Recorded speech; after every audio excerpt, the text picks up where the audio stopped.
We are now live streaming. You should receive a notification that our meeting is being live streamed to YouTube.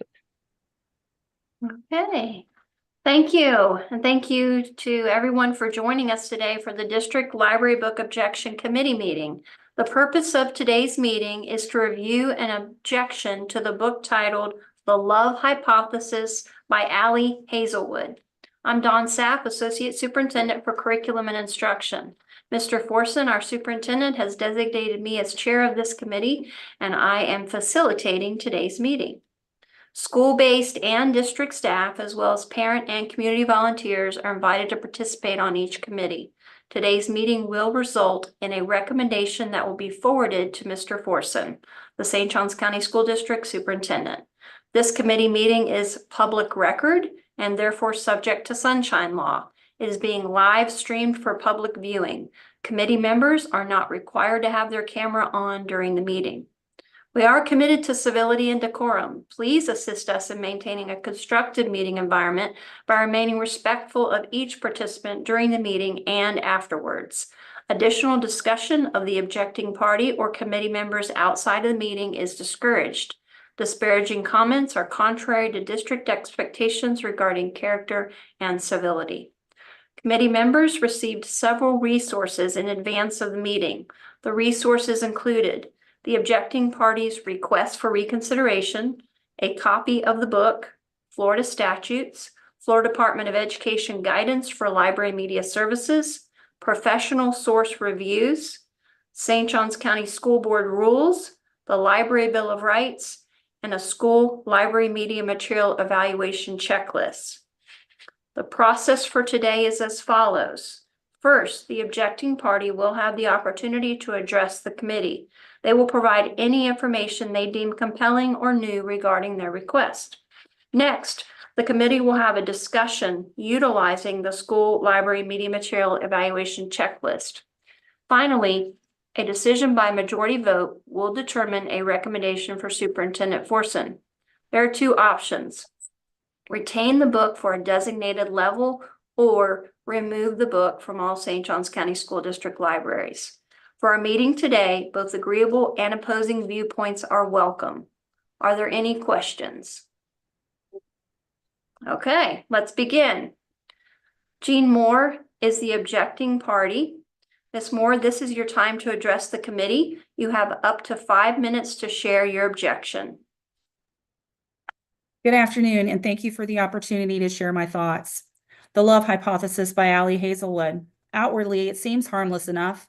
A young man and young woman kissing awkwardly on the cover, and is a New York Times bestseller. New York Times bestselling author Christina Lauren calls it contemporary romance's unicorn, the elusive marriage of deeply brainy and delightfully escapist. Goodreads says this: as a third-year PhD candidate, Olive Smith doesn't believe in lasting romantic relationships, but her best friend does, and that's what got her into the situation. Convincing Ann that Olive is dating and well on her way to a happily ever after was always going to take more than hand-wavy Jedi mind tricks. Scientists require proof. So like any self-respecting biologist, Olive panics and kisses the first man she sees. That man is none other than Adam Carlson, a young hotshot professor and well-known ass. Which is why Olive is positively floored when Stanford's reigning lab tyrant agrees to keep her charade a secret and be her fake boyfriend. But when a big science conference goes haywire, putting Olive's career on the Bunsen burner, Adam surprises her again with his unyielding support and even more unyielding six-pack abs. Suddenly, their little experiment feels dangerously close to combustion, and Olive discovers that the only thing more complicated than a hypothesis on love is putting her own heart under the microscope. Allie Hazelwood says that she writes contemporary rom-com novels about women in STEM and academia. But the seemingly innocent description is a misrepresentation and does nothing to promote young women in STEM. In fact, Olive seems pretty shallow, dim-witted, and has the vocabulary of a punk middle schooler. She is supposed to be a third-year PhD candidate at Stanford and a scientist. This drivel does not make it into the realm of serious literary value for minors. I'm not sure which is more appalling: providing a book to students that is full of profanity, vulgarity, and has an entire chapter dedicated to a graphic and detailed sex scene, or that the St. Augustine High School Principal, Media Specialist, and Media Advisor Committee voted to retain it. This is the sort of thing that makes me not trust the process. School libraries are not there to accept every written work known to humanity. Books with profanity, vulgarity, and graphic sex add no value to student development and certainly do not enrich the learning experience of students in school. Is this really where we have come to in St. Johns County schools? Nastiness and filth at the fingertips of students approved by district staff and committee members. Does this book represent the community standards of the district? The issue is so much bigger than this one title. It is about where do the boundaries lie? Where is the line drawn? So parents and community members can know when that line has been crossed. This book has crossed a line when it comes to students and collections curated by our school district. It is a shame and a disgrace that we all even have to be here today. The law has been violated. Pornography in schools is illegal in our state, not to mention that decency and common sense seem to be the exception rather than the rule. The Love Hypothesis is not an appropriate book for a school library and should be removed from the collection. Thank you for your time.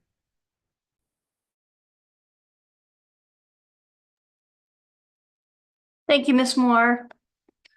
Committee members, before we start going through the evaluation checklists, just a reminder.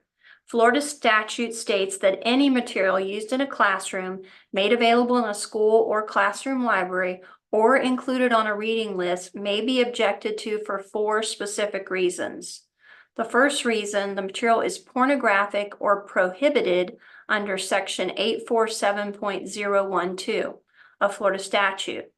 If the committee agrees with the objecting party that this material is either pornographic or prohibited, the material must be removed. For the remaining 3 reasons, the committee will determine if there is an appropriate grade level or if the material should be removed. Those 3 reasons are: the material depicts or describes sexual conduct as defined in statute 847.001(19), unless such material is for a course required or for a required course.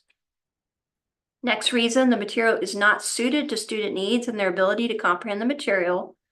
And the final reason, the material is inappropriate for the grade level and age group for which the material is used. Keep in mind that our final task on the form is to make a recommendation to Superintendent Forson. There's 2 options: retain the book for a designated level or remove the book from all St. Johns County School District libraries. Again, statute is clear that we will recommend to remove the title if the majority of the committee determines a violation of question 4 on the checklist. The floor will be open to discussion and each committee member will have the opportunity to share. Comments will be summarized to provide an overall committee response for each question. Please remember to raise your hand to provide a comment. For our meeting today, both agreeable and opposing viewpoints are welcome and we look forward to attaining consensus. Let's begin. We will go through the school library media materials evaluation together. Each of you should have received a copy of that. I will read each question. I'll ask if anyone has comments and then we will vote.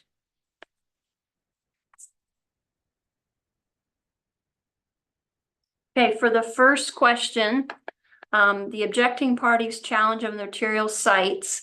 And actually for this one, I'm just going to read directly from Mrs. Moore's, her basis for objection. And she checked the material is pornographic. The material is prohibited under section 847.012 of Florida statute. And the material depicts or describes sexual conduct as defined in section 847.001(19) of Florida statute. So she checked 3 reasons are the basis for her objection. So we will capture that in the notes. Number 2, questions number 2 and 3, just for everyone's reference, these are because we are making a recommendation to the superintendent. These questions allow him to see to what degree did the committee engage in the process. So for question number 2, basically what we're asking is, did you review the pages that were cited by the objecting party? So if you did review those pages, you would vote yes. And if you did not get a chance to review the pages, you would vote no. And if you can go ahead and vote at this time.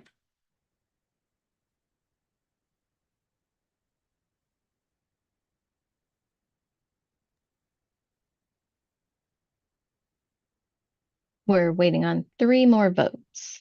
Okay. If everyone can leave their vote, I will let you know when we have all the votes Can you tallied. repeat the directions again? I'm sorry, we're still having some technical issues here. Okay, sure. We're looking at question number 2 on the evaluation checklist. And we're asking for everyone to indicate whether or not you reviewed the specific pages that were cited by the objecting party. If you did review those pages, you'll vote yes. If you did not review the pages, you'll vote no.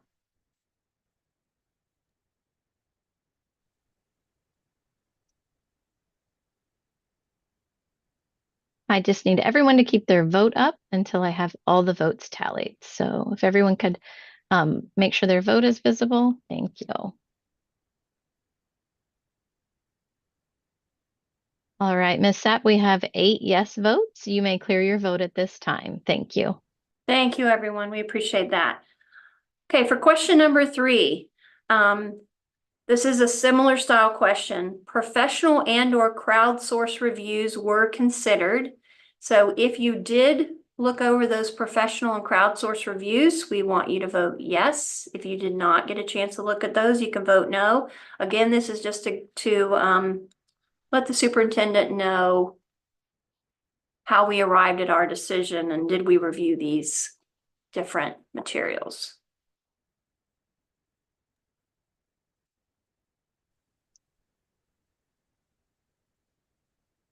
All right, Ms. Sapp, we have 8 yes votes for question number 3. You may now remove your vote. Thank you. And I will say that we can have comments on the reviews if anyone wants to make a comment now, or you can hold your comments, and as we work our way through the questions, if you want to cite back to the review, we can capture it then.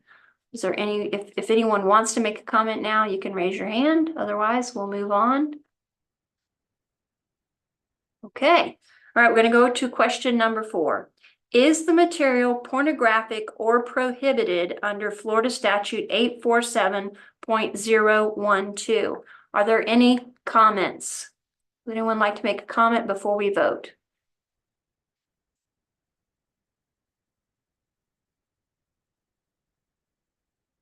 Okay, I don't see any hands, so we'll go ahead and call for the vote.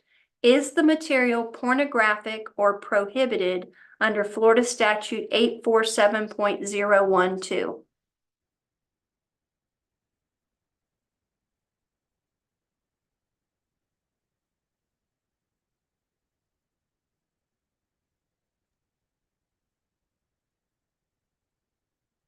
Ms. Sapp, we have 4 yes votes and 4 no votes for question number 4.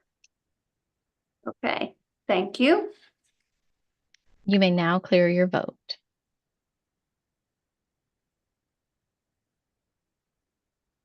Question number 5. Does the material depict or describe sexual conduct defined in Florida Statute 847.001 paren 19? Are there any comments? Please raise your hand if you'd like to make a comment before the vote.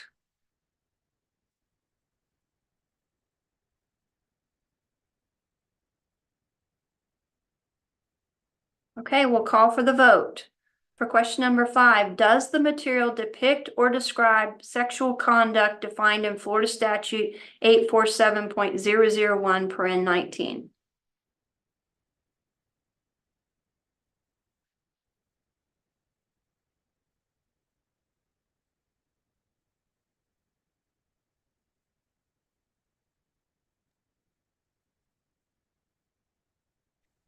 Ms. Sapp, we have 8 yes votes for question number 5. You may Thank you. now clear your vote. Sorry, Ms. Sapp. That's okay.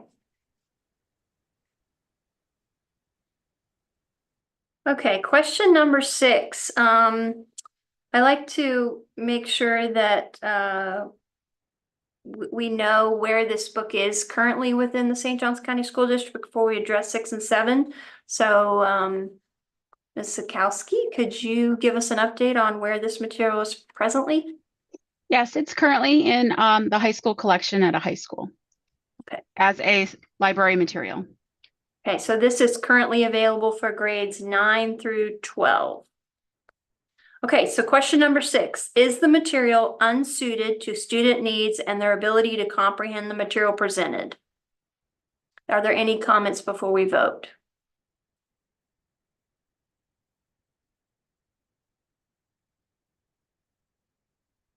Okay, we'll call for a vote. Is the material unsuited to student needs and their ability to comprehend the material presented? Please vote.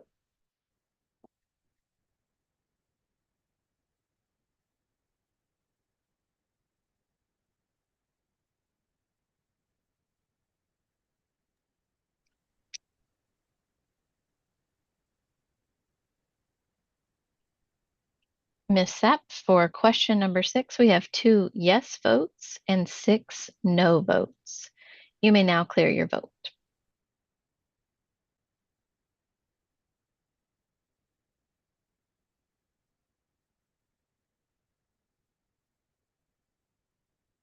Okay, we'll move to question number 7. Is the material inappropriate for the grade level and age group for which the material is used? Again, this material is available for grades 9 through 12. Is the material inappropriate for the grade level and age group for which the material is used? Are there any comments before we vote?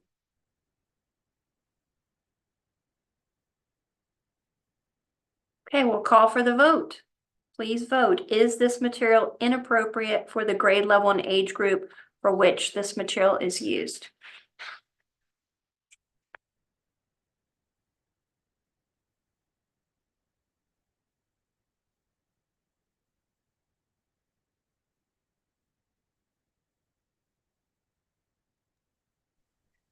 Ms. Sapp, for question number 7, we have 3 yes votes and 5 no votes. You may now clear your vote.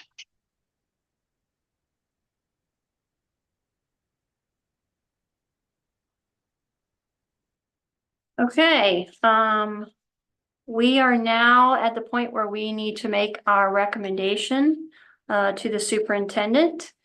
We'd like to open it up to see if anyone has any comments regarding that recommendation as a starting point, because it is currently available in grades 9 through 12. That is generally where we would start. Does anyone have any comments?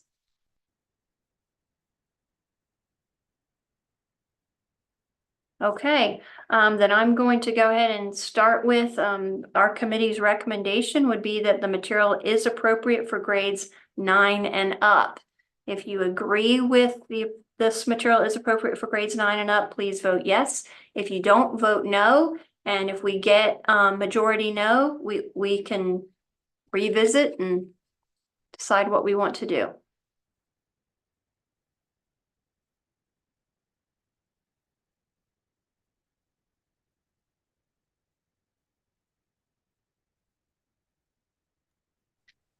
Ms. Sapp, for grades, appropriate material is appropriate for grades 9 and up. We have 4 yes votes and 4 no votes.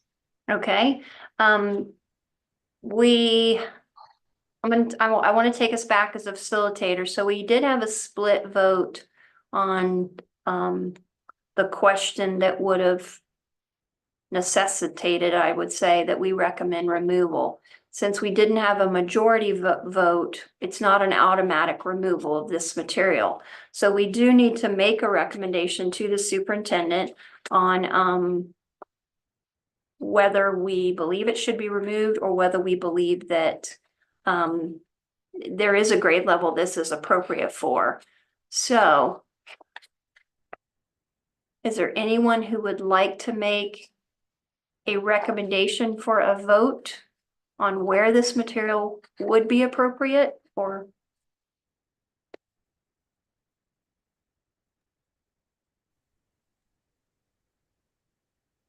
When if you we say- are go you ahead. saying like for a higher age? Is that what you're meaning when you're asking that question? Like, Possibly, we do have some titles that are not available to some of our younger students in high school, so that is a possibility. okay. if we land in a tie, it is basically, where we will land is the book will remain available where it is. If there's no majority that says we need to make a change, then we default to the material remains available where it is. So is there anyone who wants to make any type of recommendation? I'll leave it open for a few more seconds. Okay, yes. We do have one hand raised. Vicky? I am really not, I would recommend that it remain in high school, accessible to high school students as a library book where it is, and that, I was gonna basically just say something about how I was looking at this, if that's okay. Yeah, and we will definitely, I want to have an option for any comments that you all would like considered by the superintendent when he reviews our recommendation. So if anyone would like to include a comment, Vicky, this is a chance for you to have a comment recorded.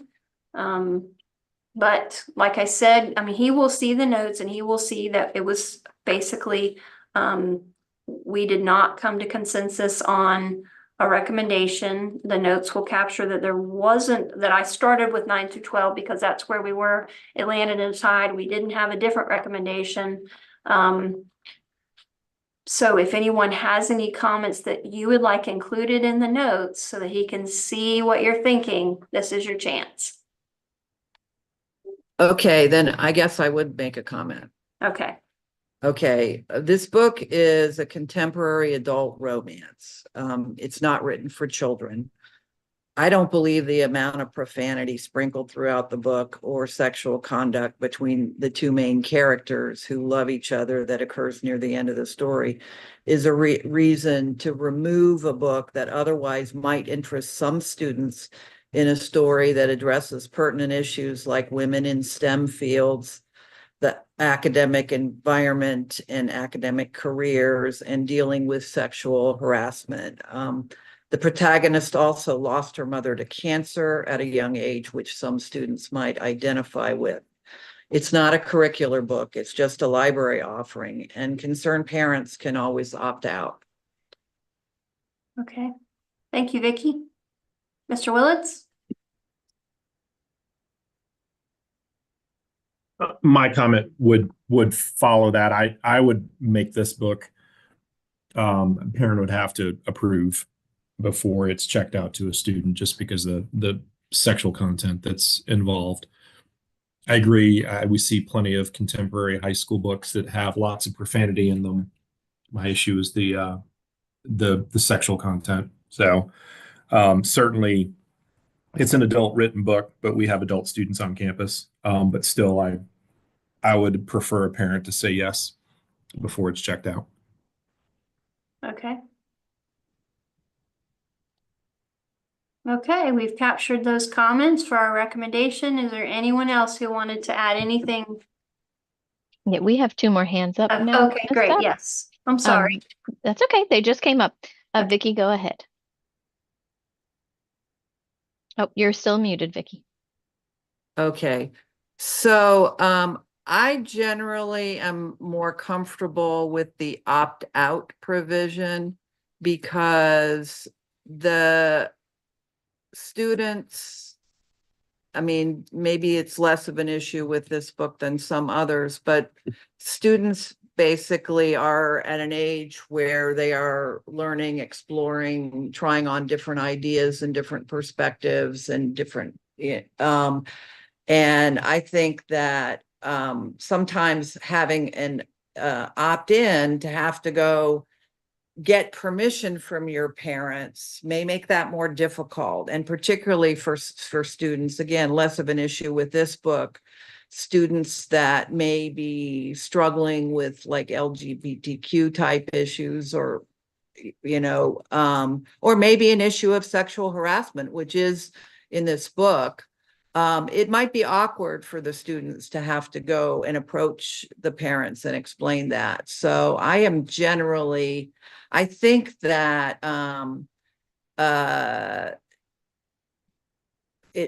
generally it's better to have an opt-out provision, and each parent can decide for his or her children whether they don't want them to read it. But I would prefer to give these, soon to be, they're growing toward adulthood. I'd prefer to give them some latitude and choice to explore with the guidance. I mean, the other thing I want to point out is that my understanding is that there is an acquisition process, and that, we have trained teachers and media specialists who are involved in selecting these books as part of our collection in the first place. So, my parents were in academia. I am really reluctant to just assume that this book wasn't put in here for good reasons, which I think may include the fact that, it's written by a scientist and it's in an academic setting. Yes, it may be a rom-com, but it does deal with those issues, and including a pretty serious issue of sexual harassment. So, all that being said, my recommendation would be just to leave it as it is, accessible to high school students, and allow parents to opt out. Thank you, Vicky. Miss Patel? Hi, I just wanted to touch on some of the things that have already been mentioned, but things that I noted while I read the book. I also disagree that the profanity was excessive. I mean, I didn't think it was really gratuitous. It was just used for emphasis. So I didn't find that offensive. And I feel like whether we like it or not, that's how kids talk. So they're going to relate to that. I know it was mentioned on the objectors form about the alcohol use, but again, it was not used by minors. It was used by those who are over 21. So it's obviously legal. And I don't think that should even be considered in the complaint. And while, there is a descriptive chapter of sexual intercourse. I didn't deem it pornographic. I mean, I think that's a stretch. And there was no abuse in it. It wasn't deviant. It seemed like normal sex. And it was between two consulting adults, not teenagers. Again, and I think they also throughout this book talked about consent. So I think that's important. I think that's a strong message to share with young women and men, that consent is important. They also briefly discussed birth control and being clean. So I think those are important. And while the objection form noted that there was basically nothing of value in this book, I strongly disagree with that. It was a typical rom-com. I think we could all probably figure out what was going to happen in the end, but it did focus on women in STEM, the competitive environment of the male-dominated scientific community and the challenges women face. Talked about opportunities for outreach to women in STEM, women working together, women working towards obtaining PhD, which is obviously something truly to be proud of. And I think any parent would be thrilled if their child was working towards getting a PhD. I appreciated the number of references to the scientific method throughout the book. They talked about scientific experiments and language, and references to the importance of Title IX and how it benefits women, and also the importance of reporting harassment. So again, while there is mention of sex, I think that it's age appropriate for high school students. And I think those are, conversations that parents need to be having at home. You can have those hard conversations now before these kids are going off to college. And maybe that's taking it too far, but I feel like, again, books like this allow students to read, and then if they have questions, they can ask questions. And again, I would also fall back on, if I don't want my child to read a book, I can simply submit the library book access form.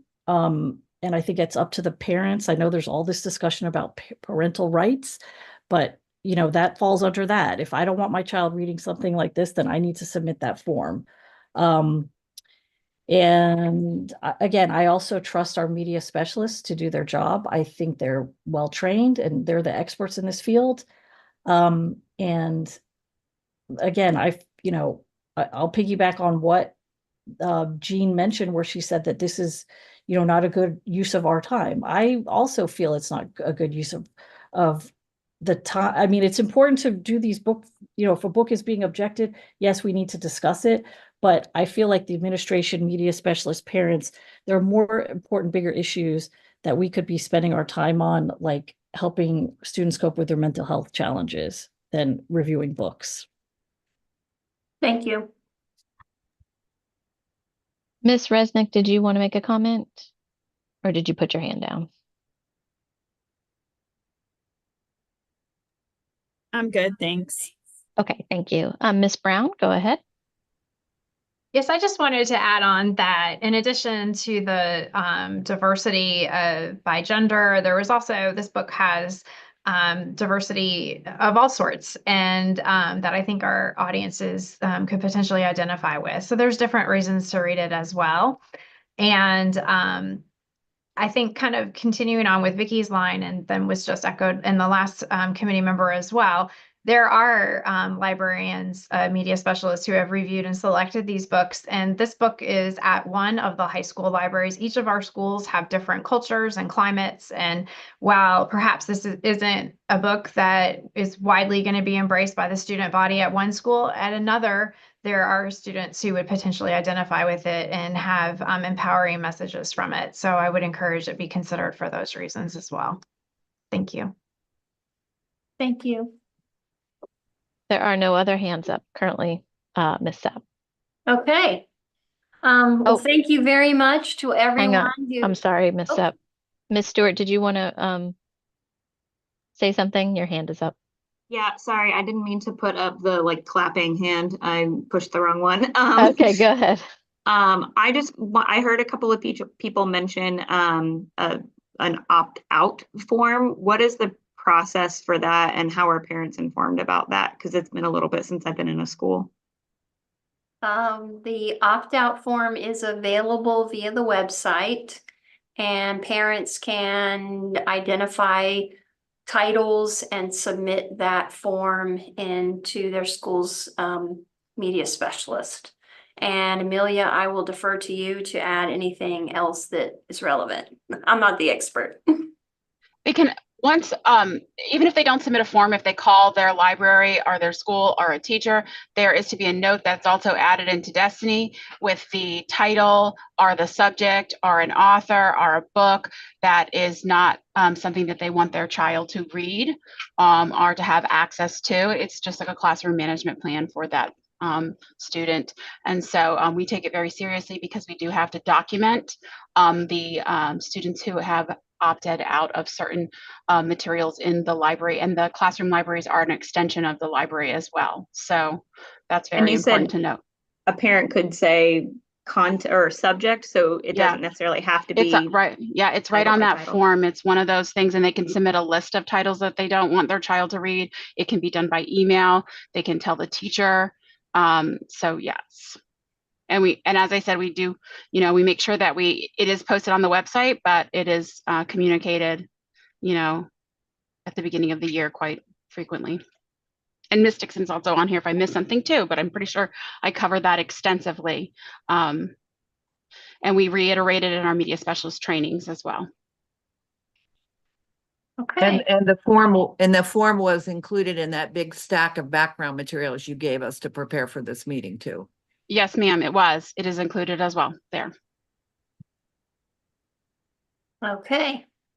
Well, again, thank you to all of you. We do appreciate the engagement of community and parents in this process. It's important. There are 2 final action steps to conclude our work. Number 1, your acknowledgement as a participant on the committee is needed on the recommendation to Mr. Forson. The recommendation, which will include notes from today's discussion, will be emailed to you. You can acknowledge participation by responding with an email, or you may review and sign the document at our Media Services office, which is now located at the Sebastian Annex at Sebastian Middle School. The second thing we need you to do is return your book and any notes that you used in preparing for today's location.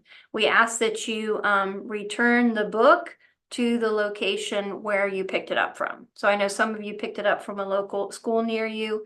So wherever you retrieved it, if you could just take it back there. And we would ask that you complete both of these by this Friday, if at all possible. I know that our media services team tends to get the email out with all the notes from the meeting the following day. So you should hopefully see that tomorrow, maybe the next day. But as soon as you can respond to that message, that would be great. I see a hand up. Mr. Willis, did you have a final comment before we close the meeting? Yes, ma'am. I just a question. So how many books of this, the Love Hypothesis, had to be purchased for this review? Or were these books currently in circulation that we could just look at and There pull was- from current circulation? There was one book currently in circulation, and that was at St. Augustine High School. So we did have to But- purchase some copies, yes. So this book costs $16 and we incurred the cost of doing this? Correct. So there's no, When we Okay. have enough copies, of course, when we get an objection that has, the objection is for sexual content, then we immediately pull the books and we distribute the books that we have. But if we do not have enough, then we do have to sometimes buy additional titles. okay. I was just curious. It just seems like a lot of money being spent on this. I apologize. Thank you. Okay. Thank you.